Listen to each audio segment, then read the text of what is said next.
बिस्मिल्लाहिर्रहमानिर्रहीम अस्सलाम वालेकुम। आई एम ख्वाजा मोहसिन इनाम। स्टूडेंट्स, अल्लाह ताला से दुआ है कि आप खैरियत से हों। इस लेक्चर में हम एक्सरसाइज 4.5 के 3 प्रॉब्लम्स और एक एग्जाम्पल डिस्कस करेंगे। आइए शुरू करते हैं। Students, this is problem number 8 of exercise 4.5. Statement is find a joint equation of the lines through the origin and perpendicular to the lines represented by this equation. Students, इस equation को जरा गौर से देखें। हम पढ़ चुके हैं ये इक्वेशन किस टाइप की है। The answer is this is general form of second degree homogeneous equation. आप पढ़ चुके हैं कि ये ग्राफिकली किस चीज को रिप्रेजेंट करती है, जरा रिकॉल करें। शाबाश, ये ऐसी दो लाइंस की जॉइंट इक्वेशन होती है जो ओरिजिन से पास करती हैं। Students, second degree homogeneous equation हमेशा जॉइंट इक्वेशन होती है ऐसी दो लाइंस की जो ओरिजिन से पास कर रही होती हैं। स्टूडेंट्स, ये सेकंड डिग्री होमोजीनियस इक्वेशन दो लाइंस को रिप्रेजेंट कर रही है जो ओरिजिन से पास कर रही हैं। हमें उन दो लाइंस के ऊपर दो परपेंडिकुलर लाइंस हैं, उनकी जॉइंट इक्वेशन मालूम करने के लिए कहा जा रहा है। वो लाइंस भी ओरिजिन से पास कर रही होंगी। स्टूडेंट्स, अगर आप अभी भी मेरी बात नहीं समझे तो देखिए एक्स वाई प्लेन। ये स्टूडेंट्स एक्स वाई प्लेन, ये हमारे पास है एक लाइन 1 जो ओरिजिन से पास कर रही है, ये एक और लाइन 2 जो कि ओरिजिन से पास कर रही है। स्टूडेंट्स, ये इन दोनों लाइंस की जॉइंट इक्वेशन एक सेकंड डिग्री होमोजीनियस इक्वेशन। अब स्टूडेंट्स, लाइन 1 के लिए एक परपेंडिकुलर लाइन है, दैट इज लाइन 3, और लाइन 2 के लिए एक परपेंडिकुलर लाइन है, दैट इज लाइन 4। ये लाइन 3 और लाइन 4 भी ओरिजिन से पास कर रही हैं। हमें लाइन 3 और लाइन 4 की जॉइंट इक्वेशन मालूम करनी है। स्टूडेंट्स, ये बड़ा इंटरेस्टिंग टॉपिक है कि अगर आपको दो लाइंस की जॉइंट इक्वेशन गिवन है तो उन दो लाइंस की परपेंडिकुलर लाइंस की जॉइंट इक्वेशन आप कैसे मालूम करेंगे। स्टूडेंट्स, पहले हम इसे जनरली डिस्कस करेंगे इस सेकंड डिग्री होमोजेनियस इक्वेशन को बेस बनाकर, फिर जो हम रिजल्ट निकालेंगे उसे अप्लाई करेंगे दो प्रॉब्लम्स पर। तो आइए हम इसको बेस बनाकर सॉल्यूशन कंटिन्यू करते हैं। हम यहां लिखेंगे late M1 and M2 be the slopes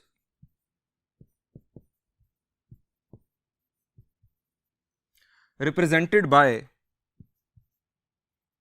the slopes of lines represented by given joint equation। हम लेट कर रहे हैं कि जिन दो लाइंस की ये जॉइंट इक्वेशन है उन दो लाइंस की स्लोप M1 और M2 है। स्टूडेंट्स, जो लाइंस इन दो लाइंस के परपेंडिकुलर होंगी, इन गिवन लाइंस के परपेंडिकुलर होंगी, उनकी स्लोप्स क्या होंगी। यानी इसके अंदर है लाइन 1, इसके अंदर है लाइन 2। लाइन 1 की स्लोप है M1। अब लाइन 1 के परपेंडिकुलर जो लाइन होगी उसकी स्लोप क्या होगी। द आंसर इज इस स्लोप का नेगेटिव रेसिप्रोकल, यानी उसकी स्लोप होगी -1/M1, और लाइन 2 की स्लोप है M2। लाइन 2 के ऊपर जो परपेंडिकुलर लाइन होगी उसकी स्लोप होगी -1/M2। हम लिखेंगे slopes of lines perpendicular to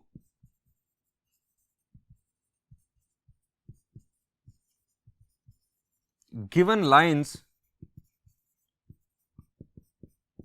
will be -1/M1 and -1/M2। ये उन परपेंडिकुलर लाइंस की स्लोप्स आ गई। अब हमें यह बताया गया है कि वो परपेंडिकुलर लाइंस भी ओरिजिन से पास कर रही हैं। अगर ओरिजिन से पास कर रही हैं तो इसका मतलब है कि हमें उन दोनों लाइंस का एक पॉइंट मिल गया। अब पॉइंट मिल गया, स्लोप्स हमारे पास मौजूद हैं, हम पॉइंट स्लोप फॉर्मूला यूज करते हुए उनकी इक्वेशन लिख सकते हैं। As lines are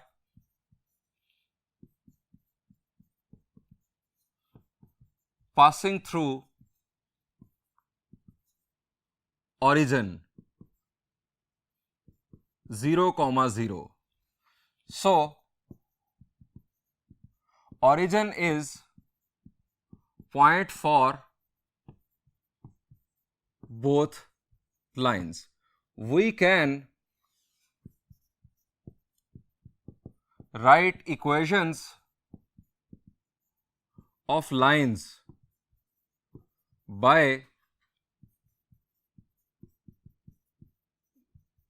point slope form. हम पॉइंट स्लोप फॉर्मूला यूज करते हुए उन लाइंस की इक्वेशंस लिख सकते हैं। पॉइंट स्लोप फॉर्मूला जरा रिकॉल कर लेते हैं।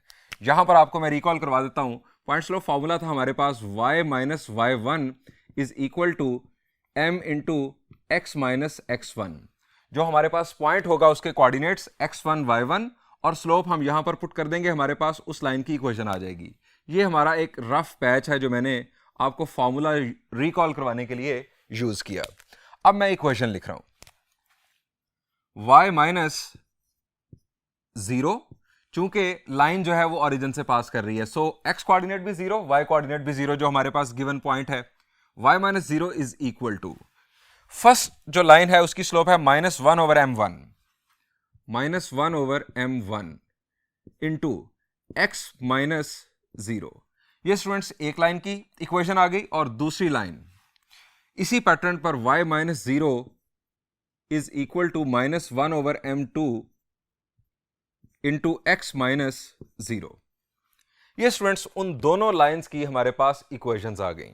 अब स्टूडेंट्स इन्हें सिंप्लीफाई करते हैं। y minus zero is y minus one over m one into x, x minus zero is x। Right side पर दूसरी इक्वेशन जो हमारे पास है minus one over m two into x.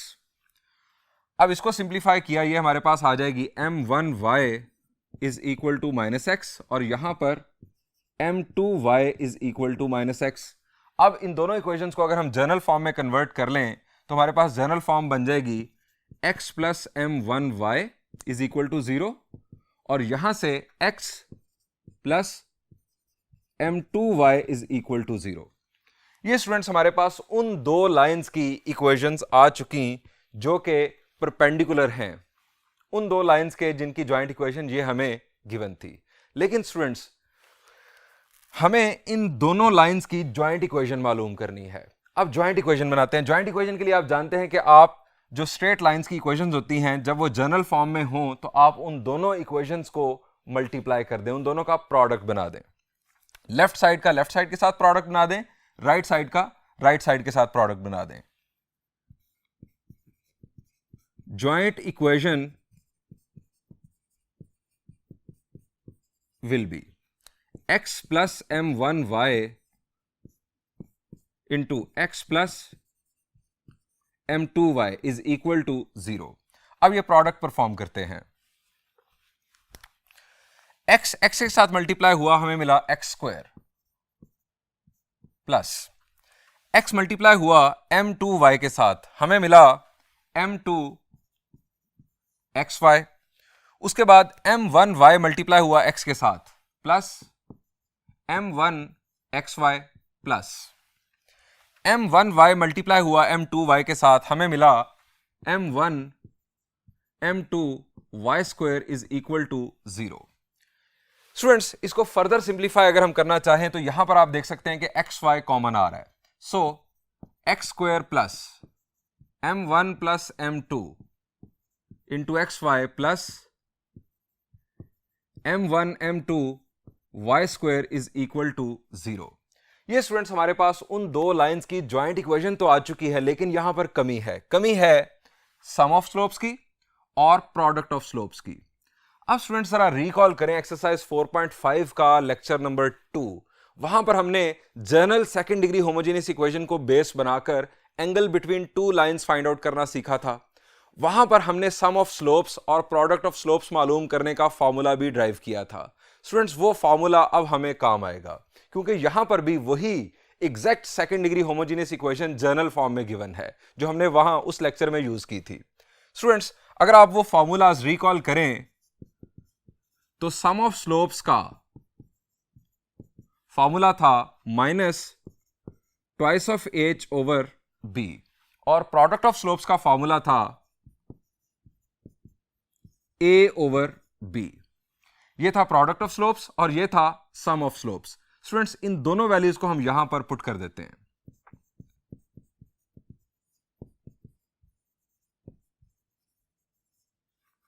X square plus sum of slopes minus twice of h over b into x y plus product of slopes a over b into y square is equal to 0। अब students इसे हमने further simplify करना है। आप जानते हैं कि जब भी फ्रैक्शंस हो हमारी कोशिश होती है कि हम फ्रैक्शंस को रिमूव कर दें, डिनोमिनेटर्स को कैंसिल कर दें। अब यहां पर भी डिनोमिनेटर b है, यहां पर भी डिनोमिनेटर b है, तो आप समझ गए होंगे कि हमें b से मल्टीप्लाई कर देना चाहिए। मल्टीप्लाई बाय b से मल्टीप्लाई करेंगे, हमारे पास एक सिंपल फॉर्म में एक जॉइंट इक्वेशन हमारे पास बन जाएगी। ये बन जाएगा bx square minus plus minus minus b cancel हो गया 2h x y plus a y square is equal to 0। ये स्टूडेंट्स हमारे पास सेकेंड डिग्री होमोजीनियस इक्वेशन दोबारा आ गई। ये स्टूडेंट्स उन दो लाइंस की जॉइंट इक्वेशन है जो गिवन लाइंस के परपेंडिकुलर हैं और ओरिजिन से पास कर रही हैं।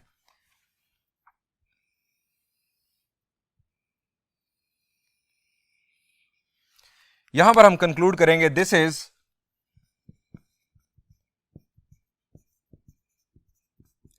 Joint equation of perpendicular lines passing through origin. अब स्टूडेंट्स हमने ऑब्जर्व करना है कि चेंज क्या आया। जो हमें ओरिजिनली गिवन थी equation, second degree general form में होमोजेनियस इक्वेशन हमें जो गिवन थी, उससे इसका चेंज क्या आया। इससे हमें एक शॉर्टकट ट्रिक पता चलने जा रहा है जो कि हम एमसीक्यूज के लिए यूज कर सकते हैं। स्टूडेंट्स ये यहां पर सॉल्यूशन हमारा एंड हो गया। अब हम एक शॉर्टकट डिस्कस करने जा रहे हैं। हमारी ओरिजिनली जो इक्वेशन स्टार्ट पर गिवन थी वो थी a x square plus 2h x y plus b y square is equal to 0। ये थी हमारी general second degree homogeneous equation. अब इसके अंदर दो लाइंस छुपी हैं जो कि ओरिजिन से पास कर रही हैं। उन दो लाइंस के परपेंडिकुलर लाइंस की जॉइंट इक्वेशन ये भी हमने बनाई। ये हमारे पास है b x square minus 2h x y plus a y square is equal to 0। Students change क्या आया जरा देखें, कोएफिशिएंट्स को जरा ऑब्जर्व करें कि उन्होंने किस तरह से अपनी पोजीशन बदली है। यहां पर क्या हुआ, a जो था ओरिजिनली a एक्स स्क्वायर का कोएफिशिएंट था, इस इक्वेशन में a वाई स्क्वायर का कोएफिशिएंट बन चुका है। यहां पर b वाई स्क्वायर का कोएफिशिएंट था, यहां पर b एक्स स्क्वायर का कोएफिशिएंट बन चुका है। यानी एक्स स्क्वायर और वाई स्क्वायर ने अपने कोएफिशिएंट्स को इंटरचेंज कर लिया। अब एक्स वाई का जो कोएफिशिएंट है उसने सिर्फ और सिर्फ अपना साइन चेंज किया है, बस ये एक चेंज आया है। ये चेंज ऑब्जर्व करने से इनफैक्ट हमें शॉर्टकट मिल रहा है। वो शॉर्टकट कैसे आप यूज कर सकते हैं, फर्ज करें आपको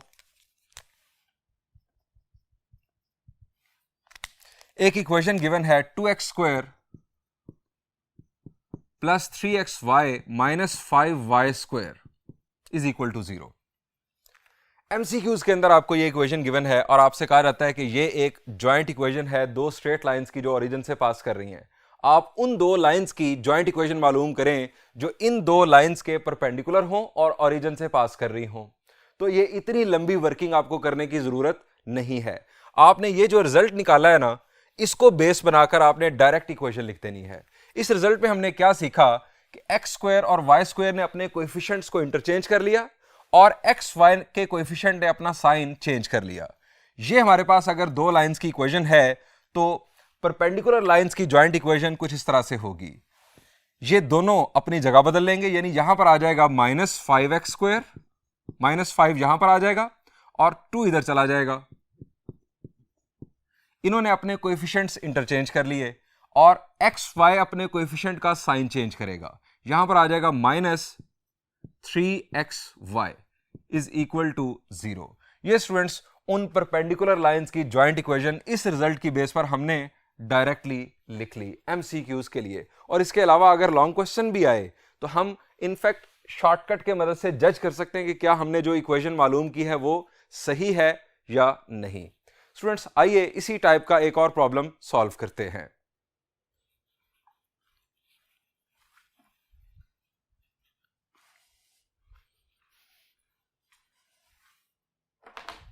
students problem number 7 problem number 8 की एप्लीकेशन है।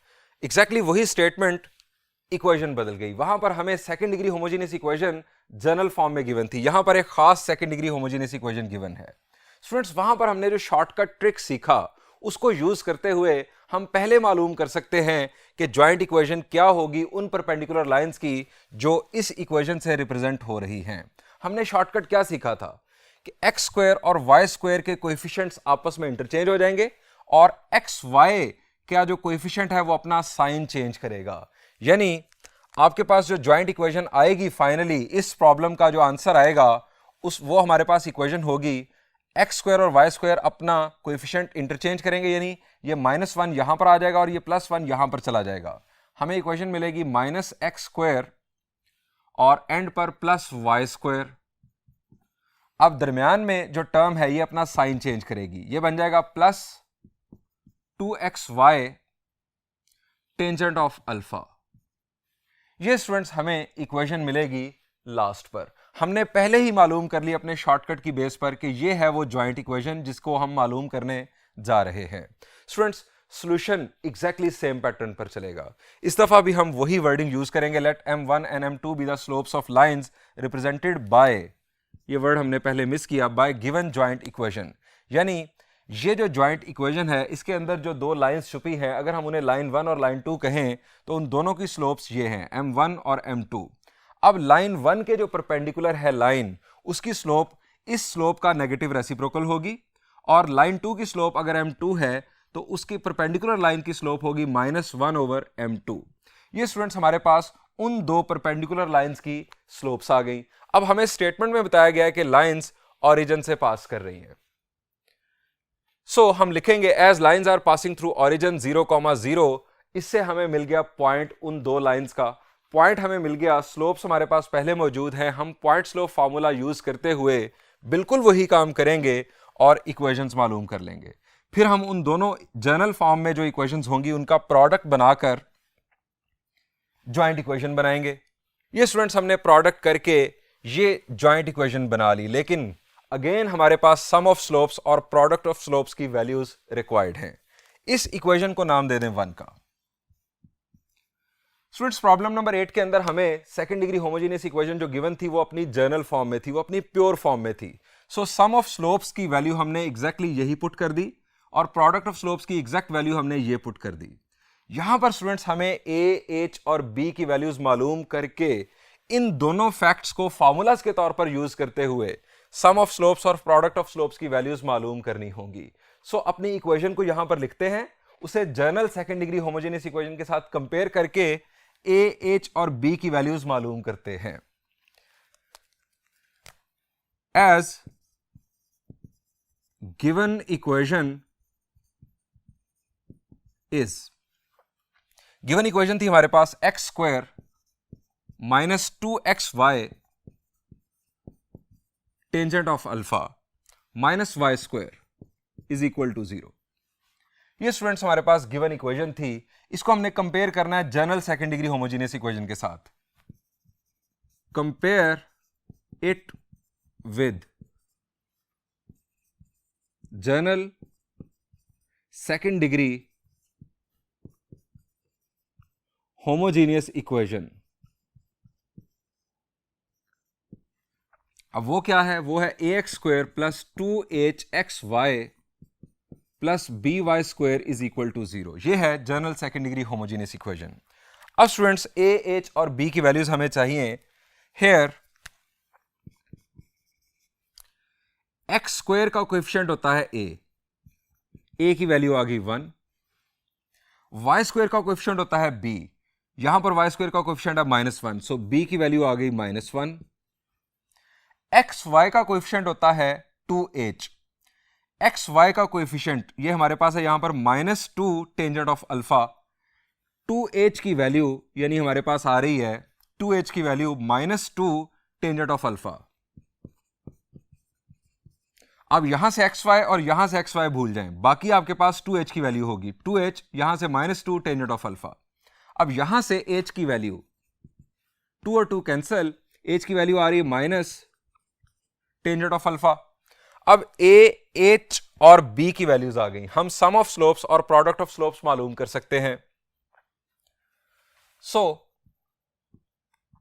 m1 plus m2 is equal to minus twice of h, h की value minus tangent alpha over formula में है बी, बी की वैल्यू हमारे पास है -1। अब स्टूडेंट्स 3 माइनस आ गए तो माइनस जिंदा रहेगा, minus twice of tangent alpha. ये हमारे पास सम ऑफ स्लोप्स की वैल्यू आ गई। Product of slopes, product of slopes का फॉर्मूला हमारे पास है ए ओवर बी। ए की वैल्यू हमारे पास है 1 और बी की वैल्यू -1, 1 ओवर -1, यानी प्रोडक्ट ऑफ स्लोप्स की वैल्यू आ गई -1। पुटिंग दीज वैल्यूज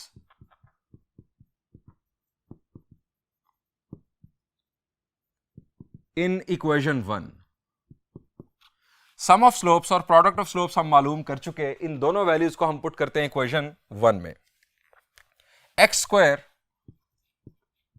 प्लस ये plus sum of slopes -2 tangent alpha x y plus product of slopes -1 into y square is equal to 0। अब स्टूडेंट्स इसे सिंप्लीफाई कर लेते हैं। X square minus 2xy tangent of alpha minus y square is equal to 0। ये students हमारे पास joint equation आ गई। हम यहां लिख देंगे इज रिक्वायर्ड जॉइंट इक्वेशन। अब आप सोच रहे होंगे कि जो हमने शुरू में शॉर्टकट ट्रिक की मदद से इक्वेशन मालूम की थी ये वो तो नहीं है। स्टूडेंट्स फर्क सिर्फ माइनस का है। वहां माइनस यहां पर नजर आ रहा है, ये टर्म नेगेटिव है, ये पॉजिटिव है और ये अगेन पॉजिटिव है, यानी साइन चेंज है। अगर आप यहां से माइनस कॉमन ले लें तो एग्जैक्टली वही इक्वेशन आ जाएगी, यानी ये वही इक्वेशन है, सिर्फ माइनस कॉमन लेने का सिर्फ एक चेंज है। अब स्टूडेंट्स एक और बात आपने गौर करनी है और वो बात यह है कि आपको गिवन इक्वेशन क्या थी जरा देखें। ये स्टूडेंट्स हमारे पास थी given equation x square minus 2xy tangent alpha minus y square. इस इक्वेशन के अंदर दो स्ट्रेट लाइंस छुपी थी। हमें उन दो स्ट्रेट लाइंस के ऊपर परपेंडिकुलर लाइंस जो हैं उनकी जॉइंट इक्वेशन मालूम करनी थी। आपके पास ये गिवन इक्वेशन थी, आपका जो रिजल्ट आया ये वही इक्वेशन आ गई, यानी आपका स्टार्टिंग पॉइंट वही जॉइंट इक्वेशन और आपका एंड भी वही जॉइंट इक्वेशन। स्टूडेंट्स ये क्या मामला है? ये जो सवाल था वही जवाब, ये कैसे हो गया? तो स्टूडेंट्स एक बात हमने नोट नहीं की और वो बात क्या थी? मैंने एक्सरसाइज 4.5 के लेक्चर नंबर 2 में आपको बताया था कि अगर एक्स स्क्वायर और वाई स्क्वायर के जो कोएफिशिएंट्स हैं उनका सम 0 हो तो उस सूरत में जो दो लाइंस होती हैं वो एक दूसरे के परपेंडिकुलर होती हैं। स्टूडेंट्स यहां पर एक्स स्क्वायर का कोएफिशिएंट है 1 यानी a की वैल्यू 1 और यहां पर वाई स्क्वायर का कोएफिशिएंट है -1 यानी b की वैल्यू है -1। इन दोनों का सम क्या बन रहा है? आपको मैंने वहां पर एक चीज लिखवाई थी कि अगर a प्लस बी आ जाए 0 के इक्वल, a प्लस बी यानी ये हमारे पास है 1 और दूसरी वैल्यू है -1, सम आ रहा है हमारे पास 0। अगर ये सम आ जाए 0 तो जो दो लाइंस इस इक्वेशन के अंदर छुपी होंगी वो आपस में परपेंडिकुलर होंगी। अब स्टूडेंट्स हमने क्या करना था? हमने इन दो लाइंस के परपेंडिकुलर लाइंस की जॉइंट इक्वेशन मालूम करनी थी। सो वो दो लाइंस, यही दो लाइंस वापस आ रही हैं। अगर आप अभी भी बात नहीं समझे तो आपको एक्स वाई प्लेन पर एक्सप्लेन करता हूं। ये स्टूडेंट्स हमारा एक्स वाई प्लेन। स्टूडेंट्स ये हमारे पास है लाइन 1 और ये लाइन 2। ये दोनों लाइंस आप देख सकते हैं कि एक दूसरे के परपेंडिकुलर हैं। स्टूडेंट्स अगर दो लाइंस आपस में परपेंडिकुलर होंगी तो जो उनकी जॉइंट इक्वेशन होगी उसके अंदर कोएफिशिएंट ऑफ एक्स स्क्वायर और कोएफिशिएंट ऑफ वाई स्क्वायर का सम 0 होगा। अब स्टूडेंट्स इन दो परपेंडिकुलर लाइंस के ऊपर दो परपेंडिकुलर लाइंस हैं, वो भी ओरिजिन से पास कर रही हैं, हमें उनकी जॉइंट इक्वेशन चाहिए। अब लाइन 1 के लिए परपेंडिकुलर लाइन लाइन 2 बन जाएगी और लाइन 2 के लिए परपेंडिकुलर लाइन लाइन 1 बन जाएगी, यानी ये वही दो लाइंस घूम के वापस आ गई। अब इन दो इक्वेशंस, इन दो लाइंस की जो इक्वेशंस हैं उनकी जॉइंट इक्वेशन जाहिरी बात है कि फिर वही वापस आ जाएगी। सो ये मसला था जिसकी वजह से जो हमारा सवाल था वही हमारा जवाब वापस आ गया। हमारे पास वो लाइंस ने सिर्फ अपना रोल चेंज किया है, लाइंस वही है।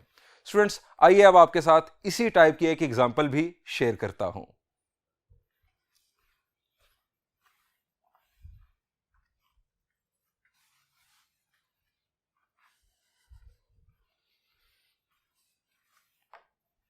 स्टूडेंट, ये एग्जांपल भी प्रॉब्लम नंबर 8 की एप्लीकेशन है। अगेन हमें एक second degree homogeneous equation given है, हमें वही काम करना है। सो जो सॉल्यूशन आपने प्रॉब्लम नंबर 8 के लिए किया या प्रॉब्लम नंबर 7 के लिए किया, आप उसी पैटर्न पर इस प्रॉब्लम को भी सॉल्व कर सकते हैं। लेकिन स्टूडेंट्स, एक आसान रास्ता भी है, और यह आसान रास्ता उस वक्त आपके काम आएगा जब आप इस इक्वेशन को फैक्टराइज करने के काबिल हों। आपने देखा जो प्रॉब्लम नंबर 7 के अंदर इक्वेशन थी वो हमारे लिए मुश्किल थी, उसके अंदर टेंजेंट अल्फा इन्वॉल्व था, सो उसको फैक्टराइज करना मुश्किल था। यहां पर इसे फैक्टराइज करके उन दो लाइंस की इक्वेशंस मालूम करना जो इसके अंदर छुपी हैं आसान है। सो आपको एक दूसरा प्रोसीजर भी बताता हूं कि जब आपको इस अंदाज में, इस तरीके से इक्वेशन गिवन हो जिसके अंदर एक्स स्क्वायर, वाई स्क्वायर और एक्स वाई के कोएफिशिएंट्स स्ट्रेट फॉरवर्ड नंबर्स हों। स्टूडेंट्स, हम इसको फैक्टराइज करके, इसकी मिडिल टर्म ब्रेक करके इसके अंदर से वो दो इक्वेशंस बरामद करते हैं। अब आप देखें कि इन दो नंबर्स का प्रोडक्ट बन रहा है -6। हमें दो ऐसे नंबर्स चाहिए जिनका प्रोडक्ट -6 हो और सम या डिफरेंस +1 हो। शाबाश, क्या नंबर्स होंगे? The answer is +3 -2। +3 -2 आ जाएगा +1 और प्रोडक्ट करने से आएगा हमारे पास -6। हम यह लिखेंगे x square +3xy -2xy -6y square is equal to 0। ये स्टूडेंट्स हमारे पास फर्स्ट टू टर्म्स में से x कॉमन, x + 3y, और यहां से क्या कॉमन आ रहा है? The answer is -2y। -2y common, x + 3y is equal to 0। ये हमारे पास दो फैक्टर्स बन गए, x - 2y और x + 3y। ये दो फैक्टर्स का प्रोडक्ट इक्वल टू 0। जब भी दो फैक्टर्स, दो या दो से ज्यादा फैक्टर्स का प्रोडक्ट इक्वल टू 0 हो तो हम हर उस फैक्टर को इक्वल टू 0 लेंगे जिसके अंदर अननोन मौजूद होगा। यानी मैं आपको दोबारा ये बात कई दफा वैसे बता चुका हूं, अगर फर्ज करें यहां पर 3 भी लिखा हो, अब इन तीन फैक्टर्स का प्रोडक्ट 0 है, तो क्या 3 0 के इक्वल होगा? The answer is no. अगर ये प्रोडक्ट इक्वल टू 0 है तो इसका मतलब है कि या तो ये 0 है या ये 0 है या ये दोनों 0 हैं। 3 0 नहीं हो सकता, आप 3 को इक्वल टू 0 नहीं लेंगे। सो हम इन दोनों फैक्टर्स को अलग-अलग इक्वल टू 0 लेते हैं। हम ये लिखेंगे एक लाइन को हम कह देते हैं line 1, x - 2y is equal to 0, और दूसरी लाइन को लाइन 2 कह दें x + 3y is equal to 0। Students, हमारे पास उन दो लाइंस की इक्वेशंस आ गई जो दो लाइंस इस जॉइंट इक्वेशन के अंदर छुपी थी। अब हम इन दो लाइंस की स्लोप्स मालूम कर सकते हैं। उन स्लोप्स की मदद से हम परपेंडिकुलर लाइंस की स्लोप पर चले जाएंगे। आप जानते हैं कि जब हमें इक्वेशन जनरल फॉर्म में गिवन हो किसी भी लाइन की तो हम उसकी स्लोप बआसानी मालूम कर सकते हैं। m1 स्लोप होगी लाइन 1 की। फॉर्मूला था हमारा कंसेप्ट था minus coefficient of x divided by coefficient of y। So line 1 की स्लोप आ गई 1/2। m2 हमारे पास minus coefficient of x divided by coefficient of y।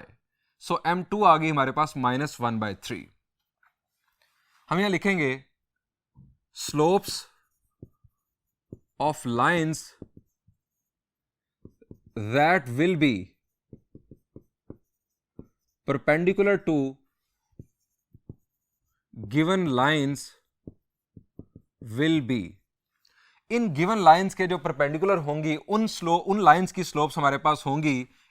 एक जो लाइन 1 के परपेंडिकुलर होगी उसकी स्लोप हमारे पास होगी इसका नेगेटिव रेसिप्रोकल यानी -2, और इसका नेगेटिव रेसिप्रोकल हमारे पास आ जाएगा 3। नेगेटिव से मल्टीप्लाई करेंगे तो पॉजिटिव, देन रेसिप्रोकल करेंगे तो 3।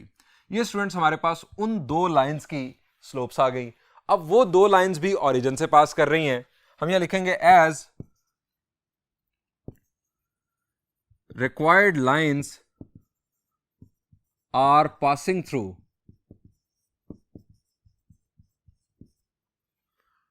origin 0, 0. So by point slope form,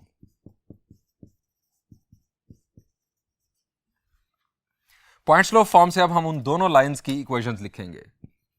y minus 0 is equal to m into x minus 0, और दूसरी लाइन की equation y minus 0 is equal to m into x minus 0।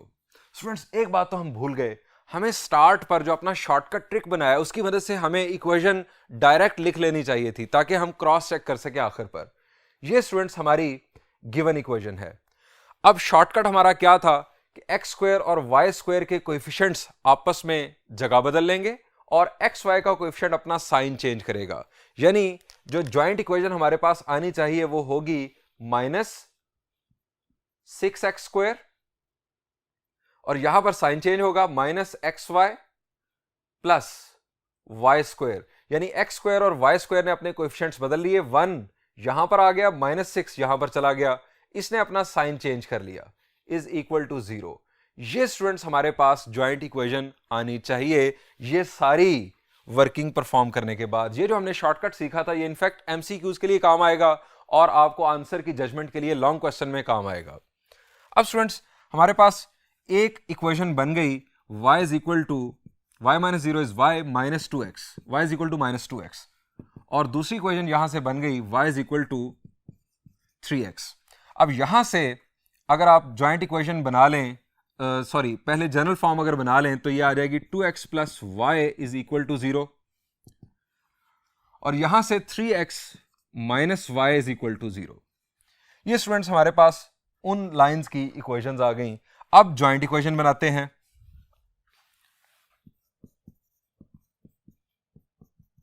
Joint equation will be, left side से left side multiply कर देंगे, 2x plus y will be multiplied with 3x minus y is equal to 0. Product perform किया, 2 3s are 6 x square minus 2xy plus 3xy minus y square is equal to 0.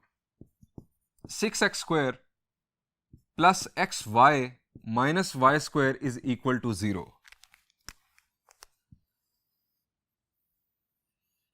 is required joint equation। ये हमारी required joint equation आ गई। Students, क्या ये वही है? वो equation क्या हमने मालूम की थी, मैं आपको रिकॉल करवाता हूं। हमने शुरू में लिखी थी that was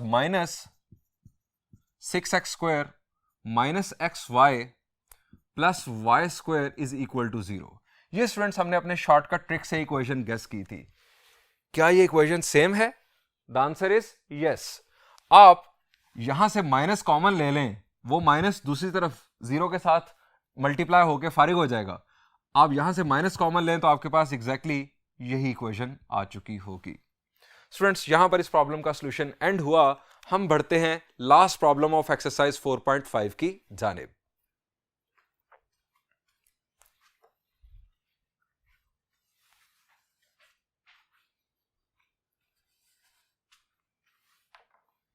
Students, this is problem number 9 of exercise 4.5. Statement is, find the area of the region bounded by these two equations. आसान अल्फाज में हमें उस रीजन का एरिया मालूम करना है जो ये दो इक्वेशंस बाउंड कर रही हैं। स्टूडेंट्स, मेरा सवाल आपसे ये है कि ये किस टाइप की इक्वेशन है? शाबाश। द आंसर इज, ये एक लीनियर इक्वेशन है। इसकी ग्राफिकल रिप्रेजेंटेशन क्या होती है? The answer is, linear equation हमेशा स्ट्रेट लाइन को रिप्रेजेंट करती है XY प्लेन पर। ये एक लाइन है, मैं इसे कह देता हूं कि ये लाइन है, यहां लिख लेते हैं। अब स्टूडेंट्स, हमें पहले बेसिकली ये सोचना है कि रीजन किस टाइप का है। अब ये किस टाइप की इक्वेशन है? शाबाश, ये तो हमने बार बार डिस्कस की एक्सरसाइज 4.5 के अंदर। ये एक सेकंड डिग्री होमोजीनियस इक्वेशन है। Student, second degree homogeneous equation graphically किस चीज को रिप्रेजेंट करती है? द आंसर इज, ऐसी दो स्ट्रेट लाइंस को रिप्रेजेंट करती है जो ओरिजिन से पास करती हैं। यानी इस एक इक्वेशन के अंदर दो लाइंस छुपी हैं, टू लाइंस। ये थी एक लाइन और इसके अंदर हैं दो लाइंस। अब स्टूडेंट्स, तीन स्ट्रेट लाइंस की मदद से आपका कौन सा रीजन बनता है? शाबाश, तीन स्ट्रेट लाइंस की मदद से ट्रायंगल बनती है। हमें ट्रायंगल का एरिया मालूम करना है, लेकिन हमारे पास कुछ भी नहीं है सिवाय इन दो इक्वेशंस के, और इन्हीं दो इक्वेशन से हमें सब कुछ मिलेगा जो हमें रिक्वायर्ड है। अब स्टूडेंट्स जरा रिकॉल करें कि ट्रायंगल का एरिया मालूम करने का फॉर्मूला क्या डिस्कस किया था हमने।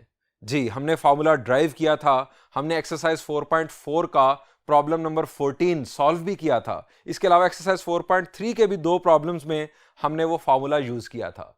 एरिया ऑफ ट्रायंगल का फॉर्मूला मैं आपको रिकॉल करवाता हूं। एरिया ऑफ ट्रायंगल को हम रिप्रेजेंट करते हैं डेल्टा से 1/2 into determinant x1 y1 1, x2 y2 1, x3 y3 1। अब ये x1 y1 एक वर्टेक्स के कोऑर्डिनेट्स हैं, x2 y2 दूसरे वर्टेक्स के, और x3 y3 तीसरे वर्टेक्स के कोऑर्डिनेट्स हैं उस ट्रायंगल के लिए। हमें तीनों वर्टिसेस गिवन नहीं है, हमें पहले वो तीनों वर्टिसेस मालूम करने हैं। अब तीनों वर्टिसेस अगर हमें मालूम करने हैं, मैं यहां पर एक रफ डायग्राम बना रहा हूं आपके साथ प्रोसेस डिस्कस करने के लिए। ये हमारे पास फर्ज किया एक लाइन, ये हमारे पास है दूसरी लाइन, और ये है हमारे पास तीसरी लाइन। इसको मैं कहता हूं लाइन 1, इसको लाइन 2, और इसको कह देता हूं लाइन 3। हमारे पास फिलहाल तो तीनों लाइंस की इक्वेशंस भी नहीं है। हमारे पास एक लाइन की इक्वेशन है, दो लाइंस की इक्वेशंस छुपी हुई हैं, वो हमें इसके अंदर से बरामद करनी होंगी। जब हमारे पास तीनों लाइंस की इक्वेशंस आ जाएंगी तो तब हम ए, बी और सी इन वर्टिसेस के कोऑर्डिनेट्स मालूम करेंगे। और आपको रिकॉल करना है कि अगर आपके पास लाइंस की इक्वेशंस मौजूद हों तो जो पॉइंट्स ऑफ इंटरसेक्शन होते हैं वो हम कैसे मालूम करते हैं। शाबाश, रिकॉल करें। ये काम हम कर चुके हैं एक्सरसाइज 4.4 के अंदर। जब हमारे पास लाइंस की इक्वेशंस मौजूद हों तो उन लाइंस की इक्वेशंस को साइमल्टेनियसली सॉल्व करने से हमें उन लाइंस के पॉइंट ऑफ इंटरसेक्शन मिलते हैं। यानी अगर आपको वर्टेक्स ए मालूम करना है तो ये लाइन 1 और लाइन 2 का पॉइंट ऑफ इंटरसेक्शन है। आप लाइन 1 और लाइन 2 की इक्वेशन को साइमल्टेनियसली सॉल्व करेंगे तो आपके पास वर्टेक्स ए आ जाएगा। इसी तरह वर्टेक्स बी के लिए साइमल्टेनियस सॉल्यूशन परफॉर्म करेंगे लाइन 1 और लाइन 3 का, और वर्टेक्स सी के लिए लाइन 2 और लाइन 3 का साइमल्टेनियस सॉल्यूशन आप परफॉर्म करेंगे। अभी हमने लाइन 1, लाइन 2, लाइन 3 नेमिंग नहीं की। अभी तो हमारे पास इनफैक्ट लाइंस की इक्वेशंस भी मुकम्मल नहीं है। तो स्टूडेंट्स, मैं इस सॉल्यूशन को स्टार्ट करता हूं और फिर हाफ में जाके मैंने आपको छोड़ देना है, आप खुद मुकम्मल कीजिएगा, क्योंकि उसके बाद ये उस तरह का प्रॉब्लम बन जाएगा जिस तरह का हम पहले भी प्रॉब्लम सॉल्व कर चुके हैं। इनफैक्ट एक्सरसाइज 4.4 के अंदर प्रॉब्लम नंबर 14 हमने बिल्कुल ऐसे ही सॉल्व किया था। स्टूडेंट्स, इस सेकेंड डिग्री होमोजीनियस इक्वेशन को हमें फैक्टराइज करना है। सॉल्यूशन मैं नेक्स्ट बोर्ड से स्टार्ट करता हूं। अब हमारे पास इक्वेशन है 10x² - xy - 21y² is equal to 0। Students, middle term हमें ब्रेक करनी है। इन दो नंबर्स का प्रोडक्ट हमारे पास बनता है -2 10। हमें ऐसे दो नंबर्स चाहिए जिनका प्रोडक्ट -2 10 हो और सम या डिफरेंस -1 हो। शाबाश, दो नंबर्स। चले मैं आपको फौरन बता देता हूं, आप वैसे सोच सकते थे नंबर है -15 और +14। 10x² -15xy +14xy, इन दोनों का प्रोडक्ट बनता है -2 10, -15 और +14 का, और इन दोनों का आप देख सकते हैं कि सम जो है वो -1 आ जाएगा। अब यहां पर हमें कॉमन क्या मिल रहा है? शाबाश, कॉमन मिल रहा है 5x, 2x - 3y। यहां से कॉमन मिल रहा है 7y, 2x - 3y is equal to 0। अब स्टूडेंट्स, 5x + 7y एक फैक्टर आ गया और 2x - 3y दूसरा फैक्टर आ गया। हम यहां लिखेंगे लेट, अब मैं नेमिंग करने लगा हूं, late line 1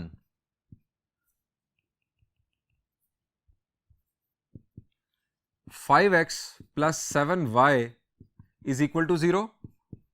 Line 2, 2x minus 3y is equal to 0.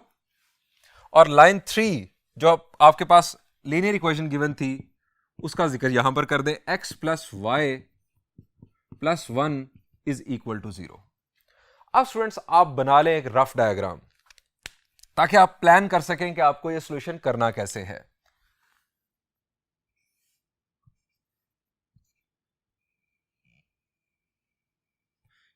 ये हमने बना ली लाइन 1,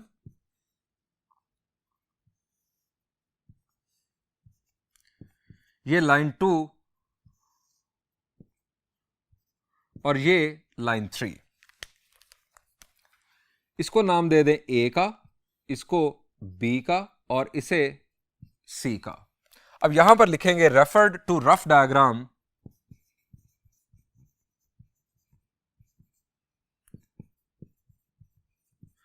रफ डायग्राम हम इसे इसलिए कह रहे हैं कि हमें नहीं पता कि ये ट्रायंगल किस टाइप की है.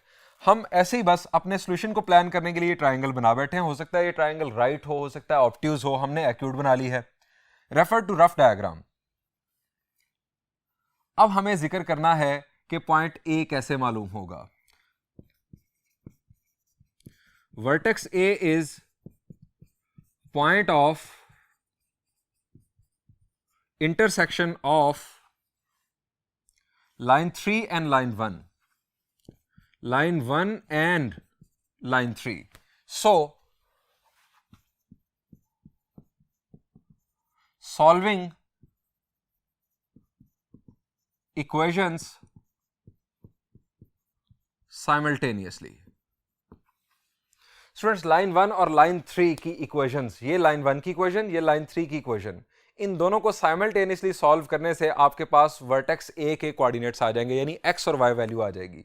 बिल्कुल इसी पैटर्न पर फिर आप वर्टेक्स बी के लिए, ये हमारे पास है लाइन 2 और ये है लाइन 1. लाइन 1 और लाइन 2 की इक्वेशन को साइमल्टेनियसली सॉल्व करेंगे, वर्टेक्स बी के कोऑर्डिनेट्स आ जाएंगे और फिर आप वर्टेक्स सी के कोऑर्डिनेट्स लाइन 2 और लाइन 3 की इक्वेशंस को साइमल्टेनियसली सॉल्व करके हासिल करेंगे. वो तीनों जो पॉइंट्स के कोऑर्डिनेट्स होंगे, फिर आप वो डिटर्मिनेंट फार्मूला जो मैंने शुरू में आपको रिकॉल करवाया उसमें वैल्यूज पुट करेंगे, आपके पास एरिया ऑफ ट्रायंगल आ चुका होगा. याद रखिए, अगर आपका आंसर नेगेटिव भी आया तो आप उसे पॉजिटिव लिखेंगे क्योंकि area can not be negative. आज स्टूडेंट्स मैं आपके साथ एक बात भी, लेक्चर तो हमारा एंड हो गया, ये जो हमारा मैथ्स का लेक्चर था ये तो एंड हो गया, लेकिन आपके साथ एक काम की बात भी मैं आपके साथ आज शेयर करना चाहता हूँ. वो स्टूडेंट्स काम की बात यह है कि आज बुनियादी तौर पर मैंने ऑब्जर्व की एक बात रोड पर आते हुए कि एक माइनर सा एक्सीडेंट हुआ, एक बाइक पर्सन का एक एक्सीडेंट हुआ. अब वो गिर गया. अब उसको देखने के लिए बहुत सारे हमदर्द जो थे वो रुकना शुरू हो गए. बुनियादी तौर पर उसे सिर्फ और सिर्फ एक हमदर्द की ज़रूरत थी जो उसको उठाता, उसे साइड पर ले जाता और अगर उसे मेडिकल केयर की ज़रूरत थी तो उसके लिए वो एम्बुलेंस को कॉल कर लेता, इमरजेंसी सर्विस को कॉल कर देता और उसकी ये हेल्प हो जाती. एक शख्स रुक गया, उसने ये उसकी हेल्प भी कर दी, लेकिन उसके बाद ट्रैफिक में जितने आने वाले लोग थे उस रोड पर वो रुकना शुरू हो गए हमदर्दी के लिए. वो देख रहे हैं कि हुआ क्या है, वो उसको अब देख रहे हैं. अब इस मामले में हुआ क्या? इस मामले में हुआ ये कि उन हमदर्दों की, इस हमदर्दी की वजह से, इस सो कॉल्ड हमदर्दी की वजह से ट्रैफिक की जो पेस थी वो स्लो हो गई, ट्रैफिक रुकना शुरू हो गई. इनफैक्ट ट्रैफिक थोड़ी देर बाद जैम हो गई. अब वो जो एम्बुलेंस उस शख्स को रिक्वायर्ड थी जो कि इंजर्ड था, वो इन हमदर्दों की वजह से पीछे ट्रैफिक में फंसी रही. तो स्टूडेंट्स, आपको यहां से सीखना क्या है? जब आप रोड पर जा रहे हों, अगर आप देखते हैं कि किसी शख्स का कोई एक्सीडेंट हुआ है, आप सिर्फ ये देखें कि क्या उसके लिए फौरन कोई रुक चुका है. यानी आपके सामने एक्सीडेंट हुआ, आप अगर पहले शख्स हैं जो उसके पास पहुंच सकते हैं तो आपको पहुंच जाना चाहिए, उसकी हेल्प करनी चाहिए. अगर आपसे पहले कोई पहुंच चुका है तो फिर आपको अपनी उसी रफ्तार के साथ निकल जाना चाहिए, ये दुआ करते हुए कि अल्लाह उसके हक में बेहतर करे, ताकि ट्रैफिक की रवानी बेहतर रहे और एम्बुलेंस वक्त पर उस शख्स तक पहुंच सके. स्टूडेंट्स, इस बात के साथ ही आज चैप्टर 4 का भी ख़त्म हुआ. थैंक यू एंड अल्लाह हाफिज़.